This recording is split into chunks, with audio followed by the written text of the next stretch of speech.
ಬಿಟ್ಟರೆ lunch ಬಾಕ್ಸ್ನ pack ಮಾಡಿ ಕಳಿಸೋದು ತುಂಬಾ ಸುಲಭ. ಒಂದ್ಸಲ ಈ ಪೌಡರ್ನ ರೆಡಿ ಮಾಡಿ ಇಟ್ಕೋಬೇಕು ಅಷ್ಟೇ.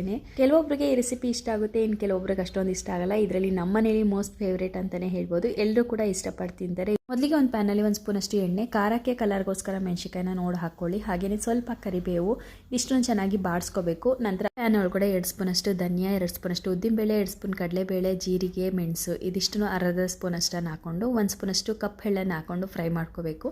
ಚೆನ್ನಾಗಿ ಫ್ರೈ ಮಾಡಿ ಘಮ ಬರ್ತಿದೆ ಅಂದಾಗ 1 ಹಿಡಿಯಷ್ಟು ಕೊಬ್ಬರಿ ಹಾಗೆಯೇ 2 ನಿಂಬೆ ಗಾತ್ರದಷ್ಟು ಹುಣಸೆಹಣ್ಣನ್ನು ಫ್ರೈ ಮಾಡ್ಕೋಬೇಕು. ಲಾಸ್ಟ್ ಮೂಮೆಂಟಲ್ಲಿ ಹುಣಸೆಹಣ್ಣನ್ನು ಹಾಕಿದ್ರೆ ಸಾಕು. ನಂತರ ಅದು ತಣ್ಣಗಾದ್ಮೇಲೆ ಪೌಡರ್ ಮಾಡ್ಕೋಬೇಕು. ಇದನ್ನು ಗೊಜ್ಜು ಮಾಡಲಿಕ್ಕೆ ಮತ್ತು ಅದಕ್ಕೆ ಒಗ್ಗರಣೆಗೋಸ್ಕರ ಸ್ವಲ್ಪ ಎಣ್ಣೆನ ಹಾಕ್ಬಿಟ್ಟು ಕಡಲೆಬೇಳೆ, ಉದ್ದಿನಬೇಳೆ, ಕರಿಬೇವು, ಒಣಮೆಣಸಿಕಾಯಿ, ಬೆಳ್ಳುಳ್ಳಿ ಹಾಗೆಯೇ ಕಪ್ಪೆಳ್ಳನ್ನು ಹಾಕ್ಬಿಟ್ಟು ಫ್ರೈ ಮಾಡಿ ನಂತರ ಪುಡಿ ಮಾಡಿರ್ತೀವಲ್ವ ಅದರೊಳಗಡೆ ಮಿಕ್ಸ್ ಮಾಡಿ ಕೂಡ ನೀವು ಪೌಡರ್ನ ಎತ್ತಿಟ್ಕೋಬೋದು. ಪೌಡರ್ನ ಹಾಗೆಯೇ ಅನ್ನಕ್ಕೆ ಕಲಿಸ್ಬಿಟ್ಟು ಕೂಡ ಕೊಟ್ಟರೆ ತುಂಬ ಚೆನ್ನಾಗಿರುತ್ತೆ ಟೇಸ್ಟು. ಅಥವಾ ಇನ್ನೂ ಜಾಸ್ತಿ ಉಳಿಬೇಕು ಅನ್ನೋರು ಈ ರೀತಿ ಗೊಜ್ಜನ್ನು ಕೂಡ ಮಾಡ್ಕೋಬೋದು. ಅದೇ ಪಾತ್ರೆಯಲ್ಲಿ ಸ್ವಲ್ಪ ಹುಣಸೆಹಣ್ಣಿನ ರಸ, ಅರಿಶಿನ, ಉಪ್ಪು, ಬೆಲ್ಲ ಹಾಗೆ ಪೌಡರ್ನ ಸೇರಿಸಿ ಗೊಜ್ಜನ್ನು ಮಾಡಿಟ್ಕೊಂಡು ನಂತರ ತಣ್ಣಗಾಗಿರುವಂಥ ಅನ್ನಕ್ಕೆ ಸ್ವಲ್ಪ ಕೊತ್ತಂಬರಿ ಸೊಪ್ಪನ್ನ ಹಾಕ್ಬಿಟ್ಟು ಈ ರೀತಿ ಕಲಿಸ್ಕೊಟ್ರೆ ಕ್ವಿಕ್ಕಾಗಿ ನಮಗೆ ಲಂಚ್ ಬಾಕ್ಸ್ ಅನ್ನೋದು ರೆಡಿ ಆಗಿಬಿಟ್ಟಿರುತ್ತೆ. ಟೇಸ್ಟ್ ಕೂಡ